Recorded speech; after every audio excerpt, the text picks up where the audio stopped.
Welcome back, Voice of Disruption. I have a real treat for you right now, somebody who I've admired for a long time, I've read about, and when I first met him, I knew that he thought totally differently. He has created a multi-billion-dollar company in an industry that's huge, and he's made himself stick out in so many ways. Mr. Dov Charney is joining us. Dov! Nice to see you again. You always say, hey, I just sell t-shirts. I'm a t-shirt man, yeah. What's that I mean, I mean? make other clothes, but I started in t-shirts, and it's my love, and it's what I really care for, is to make a very good quality t-shirt. You came to the United States at a young age, and you basically learned a way to take something that everyone would think, hey, it's just a t-shirt, big deal, and you turned it into a multi-billion-dollar business. How do you do that? Well, you could take something that's mundane and make it into something special. It could be a pillow, could be a cup of coffee. It could be a sweatshirt. It could be a t-shirt. How'd you do with a t-shirt? How'd you create American Apparel around a Well, t-shirt? we made you basically.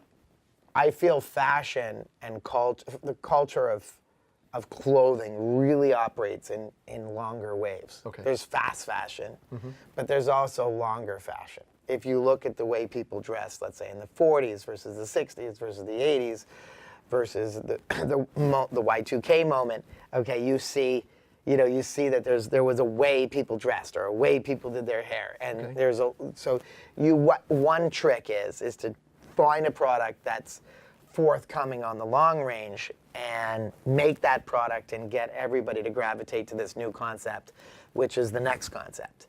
And How'd you do with t-shirts? my real coming out was first, and I made heavier t-shirts. Okay. And then I pivoted and I made finer 30 singles soft t-shirts. And the entire market moved to that. You were ahead of that, and then I was a little bit ahead of it. I also educated the consumer about it, and I shifted. Like a lot of people don't realize I did this, or it's hard to prove, but I believe I changed the entire world's taste in t-shirts. You did. Yes. I believe that. I'll take that. What I did was I made a 30 single t-shirt, which is a finer yarn. I knitted it tighter than the coarser, heavier yarns that were being used at the time in the Hanes Beefy Tee or the heavier shirts of that, of let's say 2000, and then or 1997, 98, 99, and I came up with this fine t-shirt, and I marketed it heavily to screen printers that were servicing rock concerts or electronic music concerts or reggae concerts or whatever, the music industry and the promotional products industry, and I completely swayed the market. So they said, this is what we got to do. This is the product that we want. Like someone's got to make the decision that we're going from keyboards to touchscreen. And they have to take that risk. They have to take that risk. And you took that risk, and it benefited you. Right, And the industry too. Yeah, it benefited me, and what I found was all my competitors adopted this standard as their product line. Of course, now I'm shifting. But you created that standard.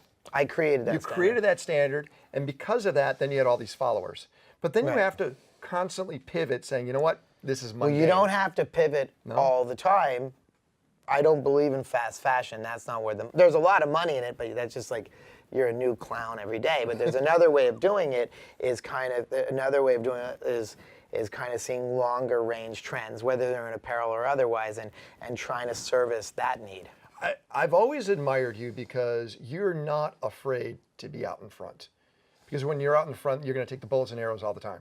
Do you agree? Yeah, it's now a tough time for that, so we examine what that all means. But yeah, over time, I think you have to be out in front, and it's very important for our culture, for American culture. We've always supported the out in front movement. We have, until people that are the mob that don't want someone out in front, they want to pull them down. And pull Well, them we've back. had periods of high conservatism, like the McCarthy movement, where they were ejecting people out of Hollywood because they had They're communists. they were socialists or communists, or had a different point of view than the capitalist point of view of that time. Okay, and look, I believe in John Stuart Mill, the philosophy of John Stuart Mill, where false opinions ultimately strengthen the truth, and I've embraced that.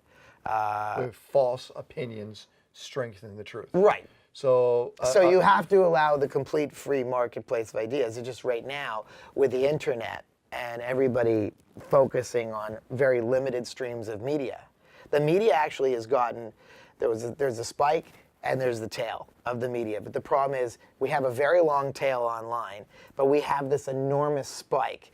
We're all reading, many of us read Apple News. That's right. So I have a lot of friends that are, it's like, I call it reading the red button, you know, the Apple. Yes, you're right. Because hey, did you hear so-and-so died? Yeah, 3 people just told me that 9 minutes ago. But that spike is fast and that window's small. Right. Because everyone's attention span is almost like BuzzFeed, right? Right, but the You gotta problem get is between this, you used to have newspapers in every city. There's the Miami Herald, there's Montreal Gazette, there's Toronto Globe and Mail, there's the Boston Herald, there was you know, Los Angeles Times, there was, New York had... massive consolidation. Right, now it's massive consolidation, and that's a little bit of a scary time for thinking differently because you're exposed to this huge fire. So you built fire your dragon. company up to where you had how many stores around the world? 200, let's say 280. I thought you had a little more. It peaked at about 300. Yeah, 300 stores around Yeah. the world. And you not deliberately got caught up into it, but you got caught up into that peak. Yeah, You I became loved the it. story. No, I think first of all, these stores were fascinating. Stories. The stores. Yeah, the stores were great because you turned them into different lifestyle environments when you were walking. Right, and it was very sophisticated because we had an array. We used technology in the store in a way that no one had used it before. What was your favorite store, by the way? My favorite store?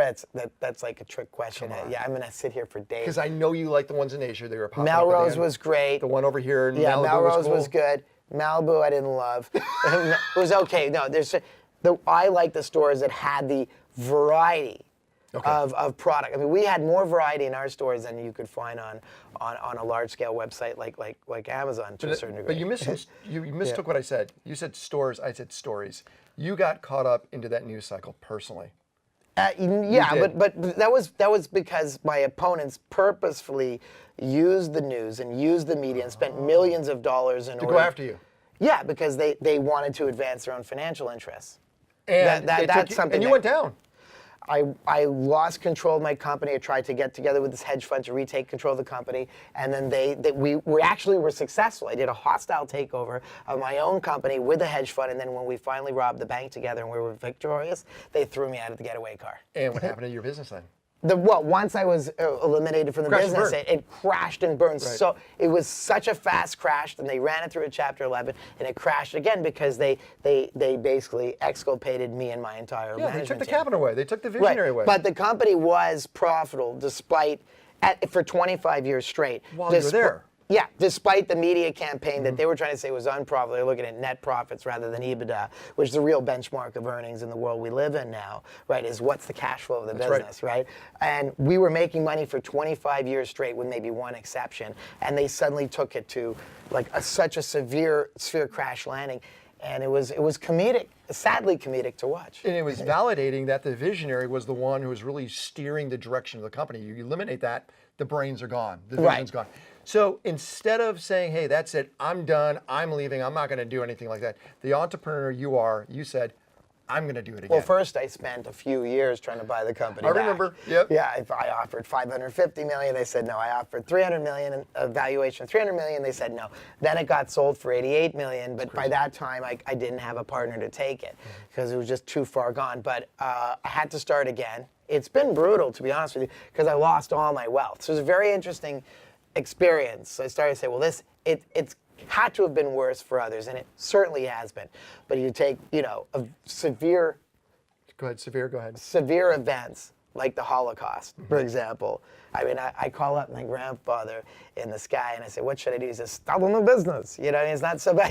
I mean, you're in California, relax. Even living in a box here is better than whatever my ancestors and my father's side had to deal with. Or if you take the Cultural Revolution, there's a lot of Persians in Los Angeles, have very interesting stories about leaving Iran and losing everything and having to come to coming here Los and Angeles building and up start big again. businesses. So I'm having to do that, but during the journey, there's challenges every day, but there are these little moments where there's still fire in the American dream that keeps you going.